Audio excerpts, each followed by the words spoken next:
Dobrodošli u Pričam ti priču, novu rubriku projekta Callsperience. Kroz seriju kratkih intervjua predstavit ćemo vam male, a zapravo velike pojedince koji diljem Hrvatske čuvaju kulturno nasljeđe, razvijaju održiviji turizam i kvalitetne sadržaje za zajednicu. Po prvu priču odlazimo u Slavoniju, posjetiti Mislava Matišića, osobu koja već nekoliko godina vozi u suprotnom pravcu. Mislav se naime nakon školovanja u Slavoniju odlučio vratiti.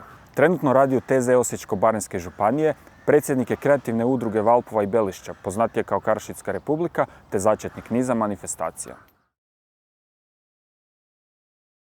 Pa mi bi svi voljeli da turisti ovdje nahrnu i da jednostavno doživimo preporod, međutim to ne je samo tako. Ako se to dogodi, nitko sretniji od nas. Pošto mi odlazimo, red je da neko dođe, pa makar to bili turisti.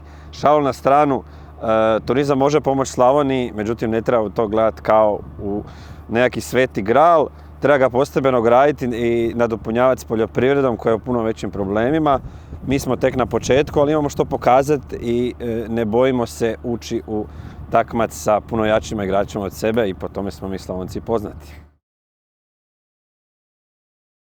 Diren bajk je biciklijada koja prolazi područjem gdje su velika krda i jeleni, zato se tako i zove, međutim cilj je upoznat prirodne ljepote, ublatice, probati lokalnu gastronomiju, nalazi se na samom rubu Hrvatske, u Baranji, na granici s Mađarskom i Srbijom i svima kojima je dosta ceste, jednostavno žele se vratiti iskonu i mirisu mulja i svim tim zvukovima jednostavno dođu i uživaju. Tako je bilo i prije tjedan dana, odnosno ovog svibnja, kad smo se ublatili ko nikad u životu, nitko nije bio ljut, čak smo i padali i bili smo sretni i uspoređivali smo ko je blatniji od koga.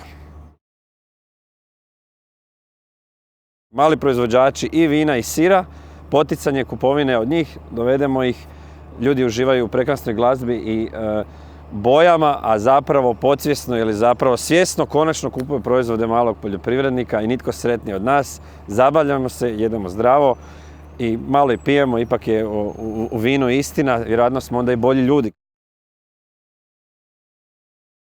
Teško je reći samo 3, pa ću ja reći 3.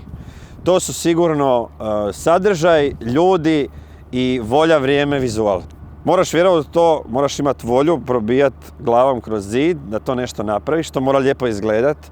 Ljudi to moraju prihvatiti, ne možeš to napraviti sam. Od najobičnijeg, da ne kažem, nošnje ovih stolica i do kreativnih stvari, a naravno ako padne kiša, ode sve u klinac. Dođite na festival sira i vina u Valpovo koji će se održati 11. svibnja od 17 sati, odnosno sutra, i uživat ćete u okusima, bojama, mirisima i svemu ostalom što pruža čovjek i ljepota života u vinskoj čaši.